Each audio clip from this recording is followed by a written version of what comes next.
Hello students, कैसे हैं आप लोग। आई होप कि आप लोग का पढ़ाई अच्छा चल रहा होगा। तो आज हम लोग पढ़ेंगे कि किसी भी मैटर का फिजिकल स्टेट वो प्रेशर से कैसे चेंज होता है। इससे पहले इस चैप्टर का part 1, part 2, part 3, part 4 and part 5 video डल चुका है यूट्यूब चैनल पे। आप लोग से रिक्वेस्ट है, अगर आप ये देख रहे हैं तो आप पहले वो देख लें। अगर देख के ये देख रहे हैं तो बहुत अच्छी बात है, ठीक है, क्योंकि एक तरह से क्लास चल रहा है तो आप प्रॉपर ढंग से पढ़ोगे तभी कुछ सीख पाओगे। चलो पहले क्लास स्टार्ट करते हैं, ठीक है। तो अब पहली बात है कि प्रेशर को चेंज करना है। दैट मीन्स आप किसी चीज़ को कंप्रेस कर, प्रेशर मतलब क्या, उस पर कंप्रेस कर रहे हो। दैट मीन्स उसका इंटरमॉलिक्यूलर डिस्टेंस आप क्या कर रहे हो, चेंज कर रहे हो, ठीक। तो फर्स्ट कह रहा है कि almost all gases can be liquefied by lowering temperature and increasing pressure simultaneously, ठीक है। यानी कि अगर आप किसी को गैस को लिक्विफाइड करें, यानी कि फॉर एग्जांपल गैस आप लिक्विड में ले जा रहे हो, तो प्रेशर को इंक्रीज करने के साथ साथ आपको क्या करना होगा, टेम्परेचर को भी घटाना पड़ेगा। दैट मीन्स कि अब देखो प्रेशर इंक्रीज कर रहे हो, दैट मीन्स किसी भी मैटर का प्रेशर आप इंक्रीज कर रहे हो तो उसका मॉलिक्यूलर डिस्टेंस क्या कर रहे हो, कम कर रहे हो। अगर मान लो कि लिक्विड में कन्वर्ट कर रहे हो और गैस को, तो गैस में इंटरमॉलिक्यूलर फोर्स क्या होता है, बहुत ही कम होता है। अब उसको कंप्रेस कर रहे हो, इसका मतलब क्या है कि उसका इंटरमॉलिक्यूलर फोर्स बढ़ेगा, तो उसको क्या करेगा, मॉलिक्यूल उसको पास आने नहीं देगा। तो आप उसके साथ साथ क्या रहा है कि आप टेम्परेचर भी घटा दो। टेम्परेचर घटा दोगे, इसका मतलब क्या, उसका मूवमेंट बंद हो जाएगा, ठीक है। टेम्परेचर किससे रिलेटेड है, काइनेटिक एनर्जी से। जब आप काइनेटिक एनर्जी ही घटा दे रहे हो तो वो मूवमेंट कम करेगा, तो आसानी से उसको कंप्रेस कर सकते हो। इसलिए कहा जाता है अगर किसी को गैसेस को लिक्विफाइड करना है तो आप उसका प्रेशर आप इंक्रीज कर रहे हो तो साथ साथ उसका टेम्परेचर भी कम करें, तो आसानी से आप उसका स्टेट आप चेंज कर सकते हो। सेकेंड पॉइंट भी कुछ इसी तरह से है कि एयर इज लिक्विफाइड, अगर एयर को लिक्विफाइड करना by the lowering temperature and increase pressure simultaneously, तो इसको भी इसी तरह से। अब क्या है कि आप एक्सप्लेन करके बताओ, तो सबसे अच्छा एग्जाम्पल जो आप लोग के घर में, हर एक के घर में होता है, वो होता है एलपीजी गैस, ठीक है। तो इस तरह से एक्सप्लेन कर सकते हो। पहले हम ये पढ़ के दिखा रहे हैं, फिर एक्सप्लेन कर देंगे आपको। The LPG gas we get in the gas cylinder is actually in the liquid form, ठीक है। तो जो गैस होता है वो लिक्विफाइड गैस होती है, ठीक है। अंडर हाई प्रेशर, बहुत हाई प्रेशर पे उसको लिक्विफाइड किया जाता है, फिर उस सिलेंडर के कंटेनर में उसे फिल किया जाता है, ठीक है। तो फिल किया जाता है, तो अब यहाँ से ये समझ आ रहा है कि अगर हाई प्रेशर से आप क्या करते हो कि गैस को आप लिक्विफाइड करके किसी भी कंटेनर में आप उसे रख सकते हो, ठीक है। तो होता क्या है कि जब when the regulator is open, जब रेगुलेटर का ओपन करते हो तो प्रेशर गेट्स लोअर्ड। प्रेशर क्या होता है, घटना शुरू हो जाता है। प्रेशर घटना शुरू हो जाता है मतलब क्योंकि मतलब आप रेगुलेटर ऑन किए, ठीक है, तो क्या होगा, गैस निकलना शुरू हो जाएगा। तो जैसे गैस निकलना शुरू होगा तो अंदर का प्रेशर क्या होगा, घटना शुरू हो जाएगा और वो फटाफट बाहर निकलना शुरू हो जाएगा। तो क्या होता है कि प्रेशर जैसे ही घटता है तो वो मूवमेंट उसका बढ़ना शुरू हो जाता है। प्रेशर आप घटा रहे हैं, उसका मतलब क्या, उसका मॉलिक्यूल दूर दूर हटते जा रहा है, तो दैट मींस वो लीकेज, जिसको लीकेज बोलते हैं हम लोग। And the LPG gas come out, और क्या होता है, वो एलपीजी गैस जो होती है वो सिलेंडर से बाहर आ जाती है, ठीक है। और वो जब बाहर आती है तो किसके फॉर्म में हो जाती है, गैसेस फॉर्म में, जो हमें शायद स्मेलिंग से पता चलता है कि ये हो रहा है, ठीक है। और ऐसे भी एलपीजी का फुल फॉर्म होता है लिक्विफाइड पेट्रोलियम गैस। क्या होता है, किसी बच्चे के मुंह से सुनते हैं लिक्विड पेट्रोलियम गैस, तो लिक्विड पेट्रोलियम गैस नहीं होता है, लिक्विफाइड पेट्रोलियम गैस होता है। यानी कि वैसा गैस, वैसा पेट्रोलियम गैस जिसको लिक्विफाइड करके आप एक कंटेनर में फिल करते हो, फिर जाके घर घर उसे डिस्ट्रीब्यूट किया जाता है, ठीक है। अब इसमें कंफ्यूजन वाला दो चीज, ठीक है।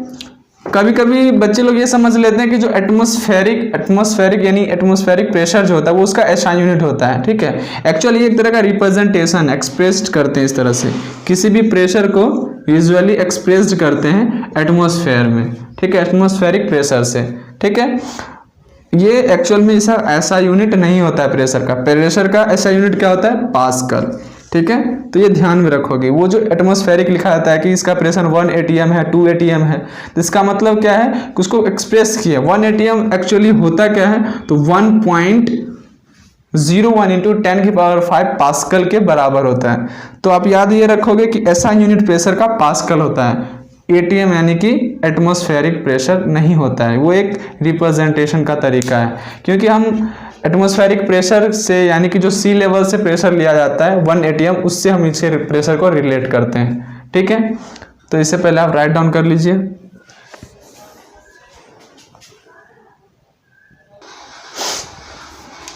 अब आपके सामने कुछ पॉइंट्स है। मेल्टिंग क्या होता है, मेल्टिंग पॉइंट क्या होता है, फ्रीजिंग या उसे सॉलिडिफिकेशन भी बोलते हैं, या फ्रीजिंग पॉइंट क्या होता है। तो ठीक है, कहता है कि मेल्टिंग किसको बोलते हैं, the process in which a solid on heating. ठीक है, यानी कि वैसा प्रोसेस जब सॉलिड को हीट किया जाता है, ठीक है, चेंज इनटू अ लिक्विड, वो लिक्विड में चेंज हो जाता है, तो उसको बोलते हैं, इस प्रोसेस को क्या बोलते हैं, मेल्टिंग या फ्यूजन भी बोला जाता है। ठीक है, मेल्टिंग बोले या फ्यूजन बोले दोनों एक ही चीज़ है। ठीक है, यानी कि वैसा प्रोसेस जिसमें सॉलिड को हीट करके आप क्या किस में कन्वर्ट कर रहे हो, लिक्विड में कन्वर्ट कर रहे हो, तो उसे बोले उस प्रोसेस का नाम हो गया क्या, मेल्टिंग। ठीक है, जैसे कि आइस को आपके सॉलिड दैट मीन्स आइस, इसको आप मेल्टिंग कर दो, ठीक है, तो वो किस में कन्वर्ट हो जाएगा, वाटर में। ठीक है, यानी कि वैसा प्रोसेस जब हम सॉलिड को हीट करते हैं तो चेंज हो जाता है लिक्विड में, तो इस प्रोसेस को बोलते हैं मेल्टिंग। ठीक है, फिर है मेल्टिंग पॉइंट, यानी कि किस टेम्परेचर पे जाके वो लिक्विड में बना। ठीक है, वो पॉइंट जो होता है उस टेम्परेचर को, उस समय के टेम्परेचर को बोलते हैं मेल्टिंग पॉइंट। दैट मीन्स कि द टेम्परेचर एट विच, यानी कि हम उस टेम्परेचर का बात कर रहे हैं, यानी कि जब वो सॉलिड से लिक्विड में कन्वर्ट हो रहा है, वो नहीं, जहाँ पे वो मतलब 100% जाके वो वाटर में कन्वर्ट, दैट मीन्स लिक्विड में कन्वर्ट हो गया।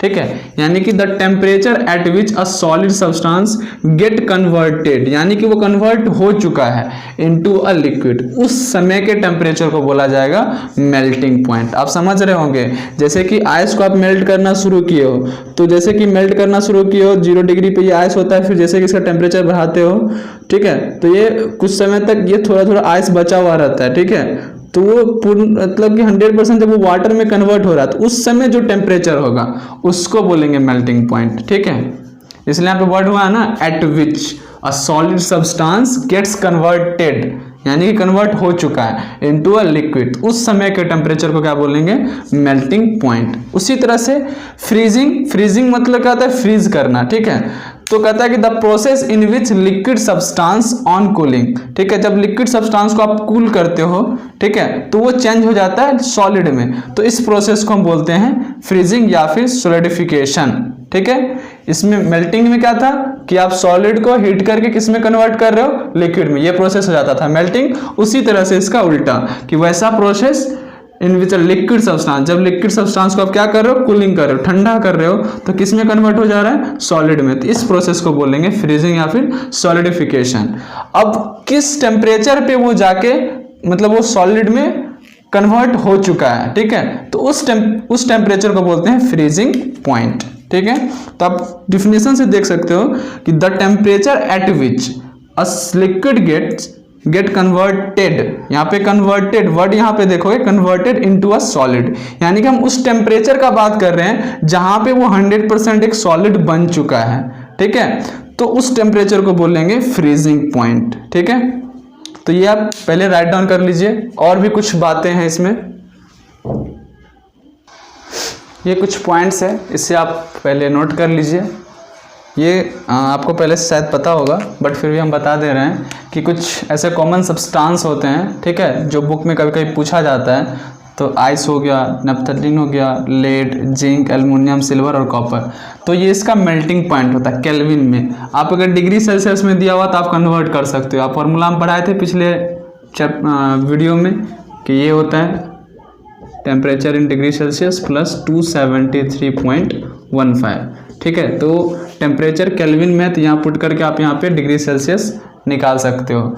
और हम सॉल्व करते वक्त हम बोले थे कि 0.15 हटा भी दोगे तो कोई दिक्कत नहीं है। ठीक है, तो ये सब का आप मेल्टिंग पॉइंट याद रखिए। केल्विन में आपको ये दिया हुआ है, डिग्री सेल्सियस में आप यहाँ पे पुट करके चेंज कीजिए, सबका चेंज कीजिए और बताइए कमेंट में कि क्या क्या आया है। ठीक है, फिर नेक्स्ट कुछ पॉइंट्स हैं कि कुछ सब्सटेंस ऐसे होते हैं जिसका मेल्टिंग पॉइंट और फ्रीजिंग पॉइंट दोनों सेम होता है। ठीक है, तो वो सब्सटेंस प्योर होने चाहिए, यानी कि उसमें इम्प्योरिटी नहीं होने चाहिए। अगर सब्सटेंस 100 मतलब प्योर हैं तो उसका मेल्टिंग पॉइंट और फ्रीजिंग पॉइंट सेम होगा। ऑब्जेक्टिव क्वेश्चन आ सकता है कि किस तरह के सब्सटेंस का मेल्टिंग पॉइंट और फ्रीजिंग पॉइंट सेम होता है, तो जो प्योर सब्सटेंस होता है, इस तरह से ऑप्शन आएंगे प्योर सब्सटेंस, इम्प्योर सब्सटेंस, ठीक है। तो इस तरह से अगर कोई ऑप्शन आ रहा है तो आप प्योर सब्सटेंस में टिक लगाओगे, ठीक है। तो इसे राइट डाउन कीजिए।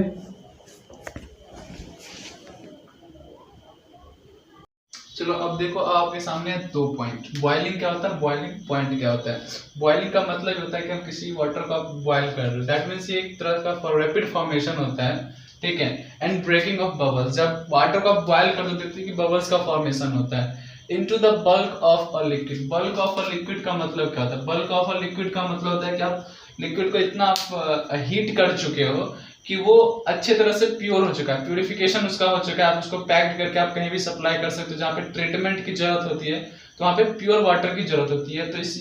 तो ये जो स्टेप होता है इसको बोलते हैं बल्क ऑफ अ लिक्विड, ठीक है। यानी कि एक तरह का फास्ट प्रोसेस है, यानी रैपिड फॉर्मेशन है कि आप वाटर को हीट करके इसे क्या कर सकते हो, इसके बबल्स को ब्रेक करके आप बल्क ऑफ लिक्विड में कन्वर्ट करके आप इसे सप्लाई कर सकते हो।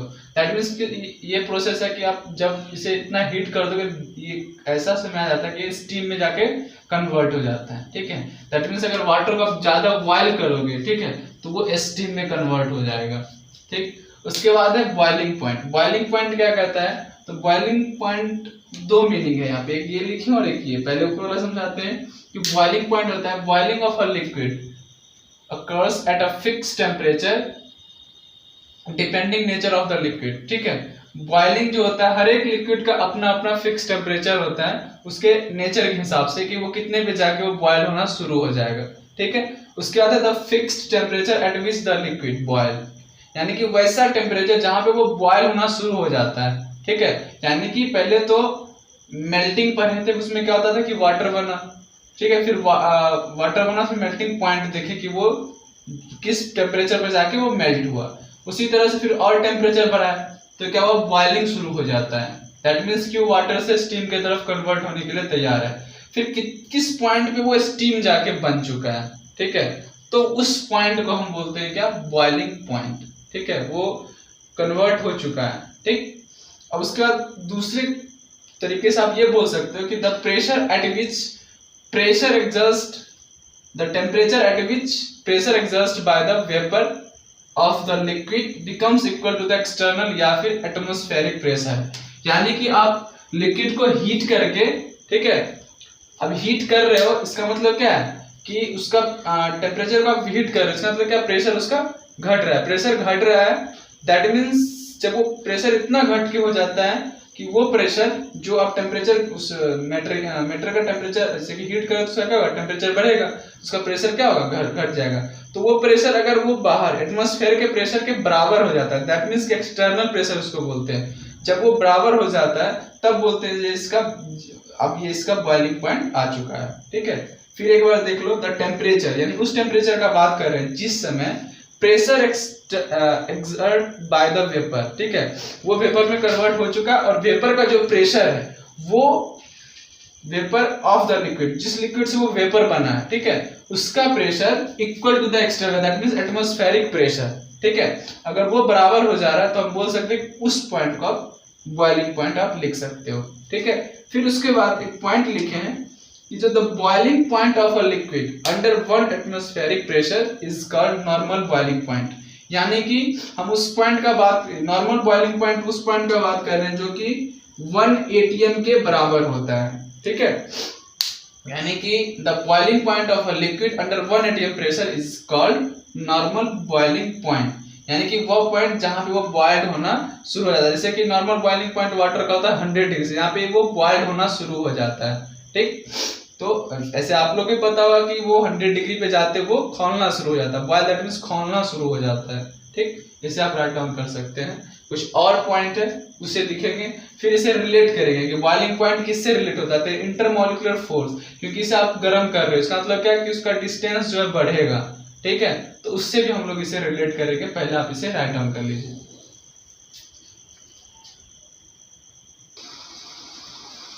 अब कुछ पॉइंट्स हैं, इससे पहले आप लोग खुद ही डिसाइड कीजिए कि हम किसी सब्सटेंस का बॉइलिंग किसी सब्सटेंस को बॉयल कर रहे हैं, इसका मतलब क्या है कि उस लिक्विड फॉर्म से किधर जा रहे हैं, गैस के फॉर्म में। दैट मीन्स उसका इंटरमॉलिक्यूलर डिस्टेंस जो होगा वो हम क्या कर रहे हैं, ज़्यादा कर रहे हैं, बढ़ा रहे हैं। इसका मतलब कि उसका इंटरमॉलिक्यूलर फोर्स जो होगा वो कम होता जाएगा। अब इसका मतलब क्या है कि अगर किसी दो सब्सटेंस है, एक का मान लो कि बॉइलिंग पॉइंट उसका यही आप देख लो ना कि जैसे कि कुछ कॉमन लिक्विड होते हैं, जैसे पेट्रोलियम ईंधन हो गया या फिर इथेनॉल अल्कोहल हो गया, वाटर और मरकरी, इस सब का कुछ बॉइलिंग पॉइंट लिखा हुआ है केल्विन में, आप इसे डिग्री सेल्सियस में कन्वर्ट कर सकते हो। अब तो किसी का बॉइलिंग पॉइंट 307 है तो किसी का 351। इसका मतलब क्या है कि ये जल्दी मतलब ये कन्वर्ट हो जाएगा वेपर में, स्टीम में जल्दी कन्वर्ट हो जाएगा और ये थोड़ा टाइम लगेगा। इसका मतलब क्या है कि ये टाइम ले रहा है, इसका मतलब इसका इंटरमॉलिक्यूलर फोर्स ज्यादा स्ट्रांग है, ठीक है। दैट मीन्स इसका इंटरमॉलिक्यूलर फोर्स क्या है, इसके रिस्पेक्ट में कम है, तो ये कम टेम्परेचर पे ये इससे रिलेटिव ये कम टेम्परेचर में ये वेपर में कन्वर्ट हो जाता है। तो बॉइलिंग पॉइंट अगर किसी का ज्यादा है, इसका मतलब क्या है कि उसके बीच का फोर्स ऑफ अट्रैक्शन जो है, मॉलिक्यूल्स के बीच का जो फोर्स ऑफ अट्रैक्शन है वो ज्यादा स्ट्रांग है। इसके बेसिस पे हम 4 पॉइंट लिखे हैं, आप देख सकते हैं। फर्स्ट पॉइंट लिखे हैं the boiling point of any liquid substance, यानी कोई भी लिक्विड सब्सटेंस है उसका बॉइलिंग पॉइंट जो होता है इज एन इंडिकेशन अबाउट, वो इंडिकेट करता है कि strength of intermolecular force in it, यानी कि उसके पार्टिकल्स के बीच का इंटरमॉलिक्यूलर फोर्स को इंडिकेट करता है, ठीक है। अगर बॉइलिंग पॉइंट ज्यादा है इसका मतलब क्या है कि उसके पार्टिकल्स को वो दूर नहीं कर पा रहा है, दैट मींस उसका इंटरमॉलिक्यूलर फोर्स जो है वो ज्यादा स्ट्रांग है, ठीक है। इसलिए बहुत ज्यादा टेम्परेचर पे जाने के बाद वो वेपर दैट मींस स्टीम में चेंज हो रहा है। उसी बेसिस पे सेकेंड पॉइंट है कि हायर बॉइलिंग पॉइंट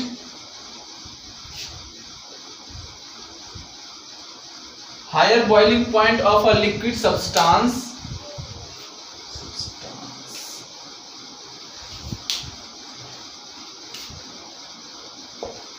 ठीक है, कह रहा है कि higher boiling point of liquid substance indicate stronger intermolecular force of attraction between its particles। इसी के बारे में हम बात किए हैं कि अगर किसी भी लिक्विड सब्सटेंस का बॉइलिंग पॉइंट ज्यादा है, इसका मतलब है कि उसके बीच का इंटरमॉलिक्यूलर फोर्स ऑफ अट्रैक्शन जो है, पार्टिकल्स के बीच का इंटरमॉलिक्यूलर फोर्स ऑफ अट्रैक्शन है वो ज्यादा स्ट्रांग है, वो अलग नहीं होने दे रहा है, ठीक है। इसलिए बॉइलिंग पॉइंट को हम जैसे धीरे धीरे, जैसे कि आप देखो मरकरी के लिए 630 केल्विन और इसके लिए 307 केल्विन, अगर हमें मरकरी को वेपर में चेंज करना है, ठीक है, मरकरी को अगर स्टीम में चेंज करना है, क्या इतने टेम्परेचर पे वो हो जाएगा? नहीं होगा, हमें 630 यानी कि 630 केल्विन देना ही पड़ेगा तभी ये कन्वर्ट होगा। दैट मींस इसके रिस्पेक्ट में इसका जो इंटरमॉलिक्यूलर फोर्स है, फोर्स ऑफ अट्रैक्शन है, दैट मींस इसका जो पार्टिकल्स होगा उसके बीच का जो फोर्स ऑफ अट्रैक्शन वो ज्यादा स्ट्रांग है, क्योंकि ये इतने पे वो बॉयल नहीं हो पा रहा है। दैट मींस इतने टेम्परेचर पे वो नहीं कन्वर्ट होगा, कम से कम उसको आपको बढ़ा के इतना लाना पड़ेगा, ठीक है, तभी वो जाके कन्वर्ट होगा। तो बॉइलिंग पॉइंट डायरेक्टली प्रोपोर्शन आप बोल सकते हो intermolecular force of attraction between its particles, यानी कि बॉइलिंग पॉइंट अगर बढ़ रहा है इसका मतलब है उसका इंटरमॉलिक्यूलर फोर्स ज्यादा है, इसलिए हम उसका बॉइलिंग पॉइंट हम क्या कर रहे हैं, बढ़ा रहे हैं। उसके बाद थर्ड पॉइंट लिखे हैं कि the liquids having lower boiling point, इसी का बात है, अगर लोअर बॉइलिंग पॉइंट है इसका मतलब उसका इंटरमॉलिक्यूलर फोर्स ऑफ अट्रैक्शन जो होगा पार्टिकल्स का, वो सब्सटेंस का जो पार्टिकल्स होंगे उसके बीच का जो इंटरमॉलिक्यूलर फोर्स होगा वो कमजोर होगा, ठीक है, क्योंकि उसका बॉइलिंग पॉइंट कम है। अब फोर्थ पॉइंट है जो ध्यान देने वाली बात है कि ड्यूरिंग मेल्टिंग एंड बॉइलिंग, जब किसी भी सब्सटेंस को आप मेल्ट कर रहे हो या फिर बॉयल कर रहे हो, ठीक है, जब तक ये मेल्टिंग पॉइंट या बॉइलिंग पॉइंट तक नहीं पहुंच जाए तब तक इसका टेम्परेचर कांस्टेंट होता है, ठीक है। हम यह कह रहे हैं कि जब हम किसी भी सब्सटेंस को आप मेल्ट करो या फिर बॉयल करो, ये जब तक मेल्टिंग पॉइंट या बॉइलिंग पॉइंट तक को अचीव नहीं कर लेता है तब तक इस सब्सटेंस का जो टेम्परेचर होता है वो कांस्टेंट होता है। इससे पहले हम कुछ टेम्परेचर वाला ग्राफ बताए थे कि टाइम के साथ, तो देखते थे ना कि जो टेम्परेचर वाला जो ग्राफ था विद टाइम, जब तक वो मेल्ट नहीं हो रहा था तब तक उसका क्या था, कांस्टेंट रहता था, ठीक है। उसके बाद डायरेक्टली बढ़ता था उसका टेम्परेचर, ठीक है। तो आई होप कि यहाँ तक आपको सही से क्लियर हो गया होगा। नहीं अगर जो पॉइंट आपको समझ में नहीं आ रहा है तो प्लीज़ आप कमेंट ज़रूर करें। अगर आपको अच्छा लग रहा है तो फिर भी आप कमेंट करें, ठीक है। और पहले इसे आप राइट डाउन कीजिए, कुछ टॉपिक्स और हैं इसमें उसको पढ़ाना है, तो पहले से आप राइट डाउन कर लीजिए। 2 पॉइंट है, वेपोराइजेशन और एक कंडेंसेशन, ठीक है। कह रहा है कि ये दोनों एक तरह का प्रोसेस होता है, ठीक है। वेपोराइजेशन और कंडेंसेशन एक प्रोसेस है, दिमाग में डाल लो। The process in which a liquid on heating change into vapour, ठीक है। ऐसा प्रोसेस जिसमें हम लिक्विड को हीट करके किसमें कन्वर्ट कर रहे हैं, वेपर में, तो उस प्रोसेस को बोलते हैं वेपोराइजेशन, ठीक है। हीट कर रहे हैं तो जैसे कि वाटर को आपने हीट किया, दैट मीन्स उसको वेपोराइज कर दिया, ठीक है, तो किसमें कन्वर्ट हो गया, water vapour, that means steam में। उसी तरह से कंडेंसेशन भी एक प्रोसेस है, the process in which vapour. अब यहाँ क्या कर वेपर है पहले से, तब इससे हमें लिक्विड में कन्वर्ट करना है तो क्या करना पड़ेगा, कूलिंग करना पड़ेगा। जब आप वेपर को कूल करते हो यानी ठंडा करते हो तो उसे आप किसमें कन्वर्ट कर रहे हो, लिक्विड में। जब वो लिक्विड में कन्वर्ट हो गया है तो उस प्रोसेस को बोलते हैं कंडेंसेशन या फिर लिक्विफिकेशन भी बोलते हैं, ठीक है। वाटर वेपर है उसे आप कंडेंस कर दिए, दैट मीन्स कूलिंग कर दिए, तो किसमें कन्वर्ट हो गया, वाटर में, ठीक है। ये बस ध्यान में ये रखना है कि ये दोनों एक तरह का प्रोसेस होता है। इसमें क्या होता है, लिक्विड किसमें कन्वर्ट होता है, वेपर में, और इसमें क्या होता है, वेपर कन्वर्ट होता है लिक्विड में। बस इतना ध्यान में रखना है, तो खुद ब खुद आप सेंटेंस बना सकते हो, ठीक है। नोट करके 2 पॉइंट लिखे हैं, the fixed temperature at which vapour gets converted into liquid is called condensation temperature, या फिर इसको क्या बोलते हैं, जैसे कि यहाँ कन्वर्ट हो रहा है वेपर टू लिक्विड में, इसको आप कंडेंसेशन टेम्परेचर बोल लो या फिर मेल्टिंग पॉइंट बोल लो, दोनों एक ही चीज है, ठीक। और कहता है कि the boiling point that means vaporisation temperature, जैसे यहाँ पे कंडेंसेशन टेम्परेचर होता था उसी बॉइलिंग पॉइंट का वेपराइजेशन टेम्परेचर, क्योंकि क्या होता है यहाँ पे कन्वर्ट हो रहा है तो उस टेम्परेचर पे नहीं कन्वर्ट हुआ ना, तो उस कन्वर्टेशन प्रोसेस को बोल दिया जाता है अलग अलग नाम, ठीक है। उस टेम्परेचर को बॉइलिंग पॉइंट नाम दे दिया गया जहाँ पे वो कन्वर्ट हो रहा है। तो द बॉइलिंग पॉइंट, ठीक है, एंड कंडेंसेशन टेम्परेचर, ठीक है, दोनों सेम होता है किसका, प्योर सब्सटेंस का, ठीक है। जैसे कि हम लोग मेल्टिंग पॉइंट और और फ्रीजिंग पॉइंट देखे थे ना, किसका, मेल्टिंग पॉइंट और फ्रीजिंग पॉइंट प्योर सब्सटेंस का क्या होता था, सेम होता था, ठीक है। उसी तरह से बॉइलिंग पॉइंट और कंडेंसेशन टेम्परेचर जो होता है प्योर सब्सटेंस का इक्वल होता है, इतना बस आप ध्यान में रखिए, ठीक है। अभी थ्योरी पार्ट आपके सामने में बहुत हो चुका है और भी आएगा, ठीक है। फिलहाल जितना हो चुका है आप उसे अच्छे से देखिए, ठीक है, क्योंकि आप सुनोगे समझोगे तब ये। और सबसे बड़ी बात, अगर आप डायरेक्ट अगले वीडियो पे आ रहे हो, पिछले वीडियो ना देखे तो आप गलत कर रहे हो, ठीक है। तो ध्यान में ये रखना है कि अगर आप सेकंड, थर्ड, फोर्थ देख रहे हो तो इसका मतलब है आपका फर्स्ट लेक्चर कंप्लीट हो रखा होगा, तभी आप सेकंड, थर्ड पे आए हो। अगर आप ब्रेक कर दोगे ना तो फिर समझ में नहीं आएगा, लिंक नहीं बैठ पाएगा, क्योंकि इसमें एक ही 2 चीज है, इंटरमोलिकुलर फोर्स, काइनेटिक एनर्जी, किस तरह से वो वेरी कर रहा है। हीट बढ़ा रहे हैं, हीट बढ़ा दिए, इंटरमोलिकुलर डिस्टेंस बढ़ गया, इंटरमोलिकुलर फोर्स घट गया, तो ये नाम दे दिए, अलग नाम दे दिए।